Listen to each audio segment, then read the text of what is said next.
ఇక లబ్ధిదారుల పేర్లతో ఊరూరా ఫ్లెక్సీలు అంటూ లబ్ధిదారుల పేర్లతో ఊరూరా ఫ్లెక్సీలు, రైతు భరోసా, ఆత్మీయ భరోసా స్కీమ్స్పై కొత్త రేషన్ కార్డులు, ఇందిరమ్మ ఇండ్ల వివరాలు, ఖర్చు చేస్తున్న డీటెయిల్స్ సైతం కొత్త తరహా ప్రచారానికి ప్రభుత్వం ప్లాన్ అంటూ ఇగో ఏం లేదు. ఇక ఊర్లలో లొల్లులు అయితే ఇక ఎట్లా లొల్లు అయితే నేను చెప్తా. ఇక ఫ్లెక్సీలు వేస్తారు. రైతు బంధు 1 ఎకరం 2 ఎకరాలు లేదా అక్కడ కనబడుతుంది. రైతు భరోసా కింద 9 ఎకరాలు 10 ఎకరాలు లేదా 20 ఎకరాలు కూడా ఉంటాడు. ఆయన పేరు కూడా అక్కడ కనబడుతుంది. 20 ఎకరాలు ఇంటూ 6 1,20,000 ఆయన క్రెడిట్ అయినట్టుగా అక్కడ చూపిస్తారు.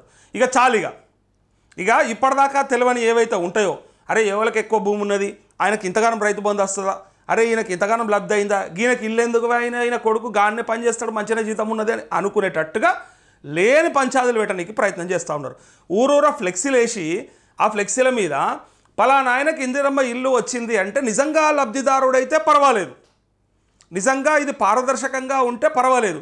కానీ అక్కడక్కడ కొంత కార్యకర్తలు లేకపోతే నాయకులు ఇన్ఫ్లుయెన్స్ ద్వారా కొంతమంది చేయించుకుంటారు. సో అది చేయించుకోవద్దంటే మీరు ఎవరిని పొట్టగొడుతారో చూసుకోరు.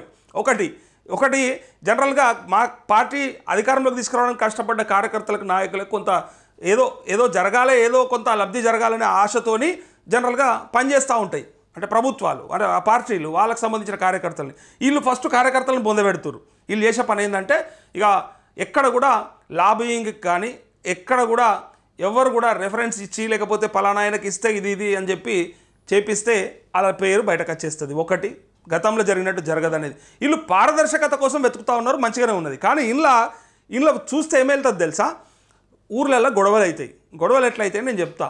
ఫ్లెక్సీల మీద పేర్లు ఉంటాయి. ఎవడో ఒకడు నోటు దురుసుగాడు ఇది బగ్గ దాగచ్చి ఆయనతో అది చూసి దీనికి ఎందుకురా గింతగానం రైతు భరోసా, ఒరేక దీనికి ₹1,00,000 పోతున్నాదిరా అని అన్నాడు అనుకో, కథం ఇక ఆడ లొలి చాలిగా ఫ్లెక్సీలు చింపేస్తారు.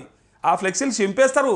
అది కట్టినా కూడా ఏదో పెద్ద పంచాయతీ పెడతారు. నేనేం అడుగుతా ఉన్నా, ఒక జర్నలిస్ట్గా మీరు లబ్ధిదారుల డీటెయిల్స్తో పెద్ద ఫ్లెక్సీలు వేస్తామని అంటూ ఉన్నారు కదా, మేము కూడా ఒక పని చేయదలుచుకున్నాం. మాకు కూడా ఒక డీటెయిల్స్ కావాలి. మీరు ఇస్తున్నటువంటి ఎలక్షన్ అఫిడవిట్లో మీరు చూపిస్తున్నటువంటి ఆస్తుల వివరాలతో పాటు 2014లో ఇచ్చినాక 18లో ఎంత పెరిగినాయి, మళ్ళీ అఫిడవిట్లో ఏం యాడ్ అయినాయి, మళ్ళీ 23లో ఏం యాడ్ అయినాయి అనుకుంటే మేము కూడా గ్రామాలలో మా ఎమ్మెల్యేలకు సంబంధించిన పోస్టర్లు కూడా వేయాల్సి వస్తుంది. మరిగా పక్కాగా అది ఏ పార్టీ అన్నా కానీ మాకు అవసరం లేదు. ఎమ్మెల్యేల డీటెయిల్స్, మళ్ళీ మీ ఆస్తుల వివరాలు, మీరు పెంచుకున్న ఆస్తుల వివరాలు అన్ని డీటెయిల్స్ కూడా పెట్టి మీకు వస్తున్న జీతాలు భత్యాలు మీరు చేస్తున్న పని ఆ డీటెయిల్స్ కూడా పెట్టాల్సి వస్తుంది. మరి బరాబర్ పెట్టాలి. మీరు మాకు వస్తున్నాయి పెట్టినప్పుడు మరి మీకు వస్తున్నాయి కూడా మాకు తెలవాలి కదా. మరి మీరు ఏ కమిషన్ తీసుకున్నారు, ఏ డీటెయిల్స్ ఉన్నాయో బరాబర్ కనుక ఇన్ఫర్మేషన్ ఉంటే ఫ్లెక్సీలు వేసేస్తుండే. తెల్లారి నుంచి ఎమ్మెల్యే ఫోటో ప్రభుత్వంలో ఉంటే ఆ ఎమ్మెల్యేతో పాటు మంత్రి ఫోటో, ఆ మంత్రి ఏం తీసుకున్నాడు, ఎక్కడ తీసుకున్నాడు, ఎంత తీసుకున్నాడు, ఆయనకి ఏం జీతాలు ఇస్తున్నాం, ఎంత పని చేస్తున్నాడు, ఎక్కడ పోతున్నాడు, మా పారామీటర్లు మీరు తీసినప్పుడు మీ పారామీటర్ కూడా మేము తీయాలి కదా. మీరు ఎట్లా పని చేస్తున్నారు, మీరు కూడా పారదర్శకంగా ఉండాలి కదా. మీది కూడా లెక్క బరాబర్ తేలాలి కదా. మీ ఆస్తుల వివరాలు చెప్పులేసుకొని హైదరాబాద్కు వచ్చినోడు తర్వాత ఎమ్మెల్యేలై బెంచ్ కార్లలో ఊర్లలో పోతుంటే ఆగమవుతున్నారు అన్నట్టు పబ్లిక్. అరే వీడు ఊళ్ళకెళ్ళి పోయేటప్పుడు అట్టుగా స్లిప్పర్లు వేసుకొని పోయిండు కదరా భయ్, ఇంతగానం ఎట్లా సంపాదించిండు, ఏం చేసిండు, ఎవరిని కొట్టిండని చెప్పి డౌట్ పడతా ఉన్నారు. అందుకే వాళ్ళు కూడా ప్రజలు కూడా మీరు లబ్ధిదారుల ఫోటోలు ఫ్లెక్సీలు వేసినప్పుడు ఎగ్జాక్ట్లీ మేము కూడా మరి ఎమ్మెల్యేలై మంత్రులై ముఖ్యమంత్రివి వాళ్ళ అఫిడవిట్లు, వాళ్ళ ఆస్తుల వివరాలు, వాళ్ళు చెప్పిన మాటలు, చేసిన డోకా ఇది కూడా బరాబర్ రాయాలి. ఏమైతే చెప్పిండ్రో ఏది చేయలేదు అది కూడా రాయాల్సి వస్తుంది. మరి ఇప్పుడు మీరు 15,000 ఇస్తామని చెప్పిండ్రు, 15,000కి బదులు 12,000 ఇస్తారు కదా, బరాబర్ ఆడ ఫ్లెక్స్ వేసి రాసేసుడు. ఇక ప్రజలు కూడా రాసేస్తారు. ఇక లేని పంచాయతీలు పెట్టడానికి ట్రై చేస్తారు తప్ప ఇంకొకటి ఏమీ లేదు.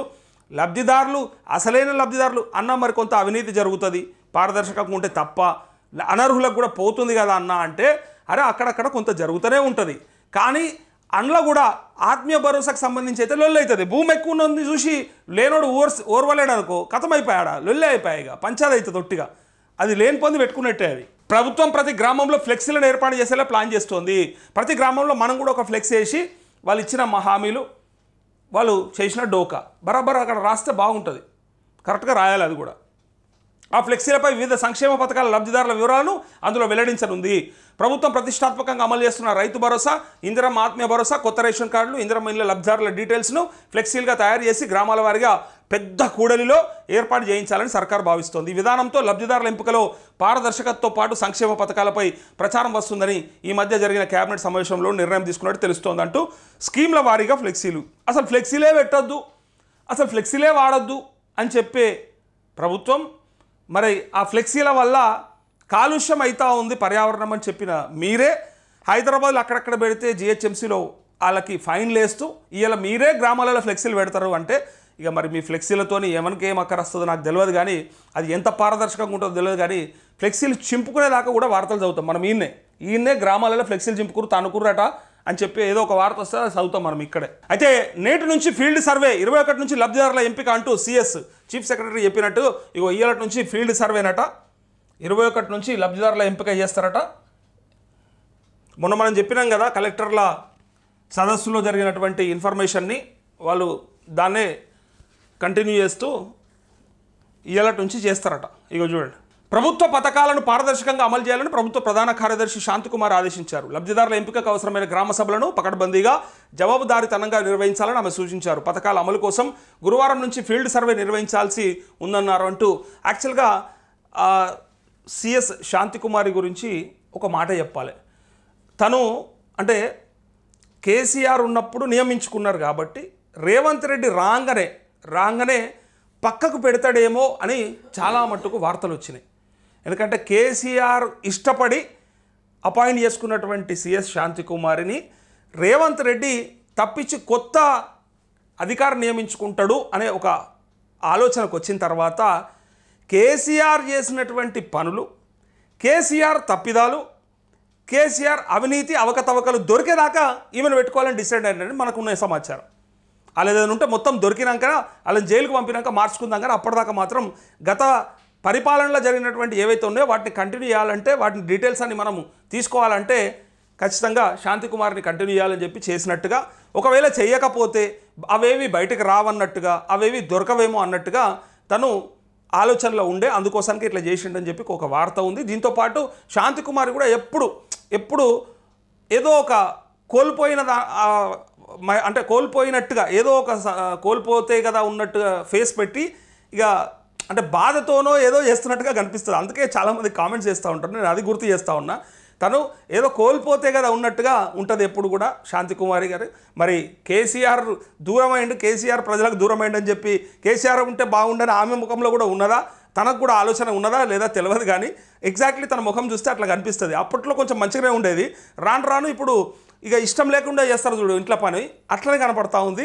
మరి తను ఎప్పుడు కూడా డల్గానే కనిపిస్తుంది ఎందుకో, మరి అదేదో ఖచ్చితంగా ఉంది, అది పట్టాలి మనం ఏందో ఇన్ఫర్మేషన్ ఖచ్చితంగా. సో బుధవారం ఆమె టెలికాన్ఫరెన్స్ నిర్వహించారు. కలెక్టర్లకు, కార్యదర్శులకు సిఎస్ దిశానిర్దేశం చేశారు. రైతు భరోసా, ఇందిరమ్మ ఆత్మీయ భరోసా, రేషన్ కార్డులు, ఇందిరమ్మ ఇళ్ల పథకాలకు సంబంధించి నెల 21 నుంచి గ్రామ సభలు నిర్వహించాలని సూచించారు. రాష్ట్ర ప్రభుత్వం అత్యంత ప్రతిష్టాత్మకంగా అమలు చేసే ఈ 4 పథకాలు అత్యంత ప్రతిష్టాత్మకం.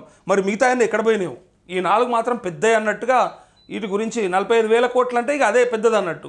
ఈ 4 కలిపితే 45,000 కోట్లు అవుతాయి కాబట్టి ఇది పెద్ద ప్రతిష్టాత్మకంగా 3 లక్షల కోట్ల బడ్జెట్ మనది ఈ రాష్ట్రంది.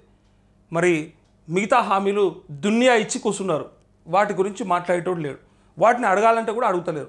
ప్రతిపక్షాలు అడిగితే వాళ్ళు తప్పించుకొని తిరుగుతారు దొంగల లెక్క. వాళ్ళకన్నా ఉన్నదా లేదా నాకు డౌటే వస్తుంది.